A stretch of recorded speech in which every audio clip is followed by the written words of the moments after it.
le 20h des Lescariens se veut avant tout pour et avec les Lescariens, nous avons choisi de profiter du lancement du tournoi Destination pour rencontrer Laurent Courrèges-Long, coprésident du RC Ball, et Alexandre Justo, responsable de l'école de rugby, pour parler du club.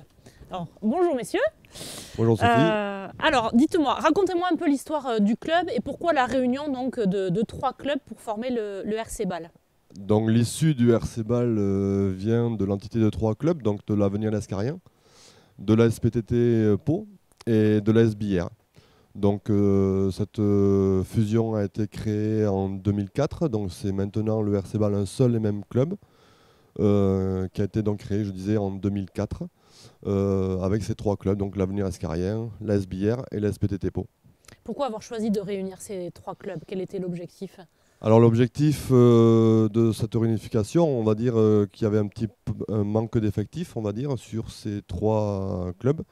Et par manque d'effectifs, on a donc réuni ces 3 clubs pour en faire un seul et même club. Très bien. Alors, quels sont les rendez-vous sportifs incontournables de cette année 2017? Alors pour nous, ça sera la vitrine du club, donc l'équipe senior, donc première et réserve, qui a été qualifiée sur cette première phase de brassage pour la première et deuxième série. Donc nous avons joué dimanche dernier ici à l'Escar. Nous jouerons dimanche prochain contre Mourenx à Billère. Et en suivant, on a 8 matchs à suivre jusqu'au début avril pour espérer se qualifier pour la première série, voire la deuxième série.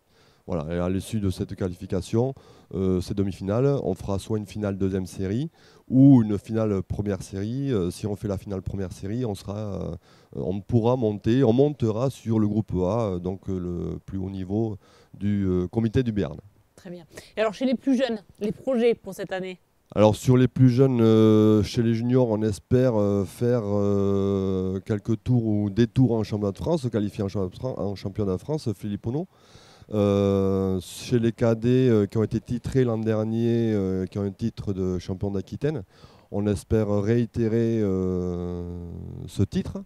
On le remet en jeu. Donc bien sûr que chez les cadets, ça nous tient à cœur et ça tient à cœur au groupe et au coach de rebriller sur cette compétition. Ils sont bien classés actuellement. On est premier sur CKD Telière B. Et chez les Flippono, on est second. Donc le championnat reprend pour ces 2 catégories samedi prochain. Voilà. Très bien.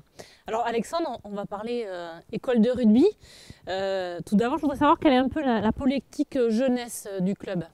Alors nous sommes un club qui a besoin de jeunes, besoin d'enfants, de former des jeunes. Donc nous accueillons tous les enfants qui veulent bien pratiquer le rugby, et qu'ils soient garçons ou filles, puisque actuellement nous avons 100 licenciés, dont 6 jeunes filles. Et nous essayons de les fidéliser en leur proposant des tournois dans le département, mais aussi en Aquitaine et à l'étranger, puisque chaque année nous allons disputer 2 tournois en Espagne avec des catégories différentes. Et en les fidélisant, nous espérons aussi qu'ils continueront à jouer au RC Ball pour alimenter l'équipe première. Voilà, qu'ils alimentent en grande partie aujourd'hui. D'accord. Alors je crois savoir que vous êtes intervenu dans les écoles dans le cadre des activités périscolaires municipales. Racontez-nous un peu. Alors oui, depuis déjà de nombreuses années, nous sommes intervenus sur les contrats bleus à une époque, sur le périscolaire à une époque, dans le cadre de la Coupe du Monde 2007. Et l'année dernière et cette année, nous sommes intervenus sur des classes CE1, CE2 de l'école Victor Hugo. Donc on mène des séances, 4, 5, 6 séances, et on termine par un petit tournoi avec des récompenses pour les enfants. On pratique un rugby à toucher simplement avec des scratchs. Voilà. D'accord. Vous parlez justement d'un rugby à toucher uniquement. C'est ce que vous faites à l'école de rugby aussi, peut-être pour rassurer les parents qui auraient peur. Oui, bien sûr, souvent les mamans sont inquiètes, effectivement. Mais bon, après, quand elles viennent voir les enfants, elles se rassurent. Oui et non. Dans les petites catégories, c'est-à-dire les U6, puisque nous accueillons les enfants de 5 ans à 14 ans à l'école de rugby. Donc chez les U6, les moins de 6 ans, on pratique surtout des activités motrices. Développement un petit peu dans l'espace pour justement leur permettre ensuite de pratiquer du rugby. Mais lors des affrontements, mais qui ne sont pas la principale chose qu'on leur apprend, ils jouent au rugby. Mais un rugby de U6, il faut le voir, hein, c'est des grappes de joueurs les uns autour des autres. Ils ne sont pas très mal, et ils sont suréquipés par leurs parents, donc il n'y a pas de crainte. Ensuite, plus on avance, plus on monte et plus on pratique un rugby qui ressemble au rugby qu'on peut voir à la télé, mais qui n'est pas ce rugby-là. En tout cas, notre philosophie, c'est pas celle-là. Nous, on n'est pas dans l'affrontement, on est dans l'évitement. Alors, certains vont nous dire, vous êtes des passéistes, mais non, on préfère que les enfants apprennent à éviter l'adversaire plutôt que lui rentrer dedans, lui faire mal et se faire mal. Voilà. Donc, c'est ce rugby-là qu'on pratique. Et je crois que vous m'aviez dit, Laurent, que ce qui est important pour vous aussi, c'est que tous jouent, qu'ils soient filles ou garçons, et qu'ils soient bons ou mauvais, pas d'élitisme. Oui, absolument. Nous, on pourrait arrêter les effectifs. Nous, on prend tous les enfants qui viennent se présenter. On a travaillé avec des centres sociaux, avec des éducateurs de jeunes enfants, pour accueillir tous les enfants qui veulent jouer.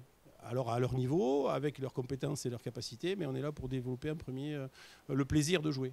Et donc on a souvent de surprises. Celui qui aujourd'hui semble pas être fait pour le rugby, dans demain, c'est un super champion qui va finir à la section ou à Bayonne. Voilà, donc il faut pas avoir peur de venir, il faut juste essayer et puis ensuite, petit à petit, construire pour progresser. Très bien.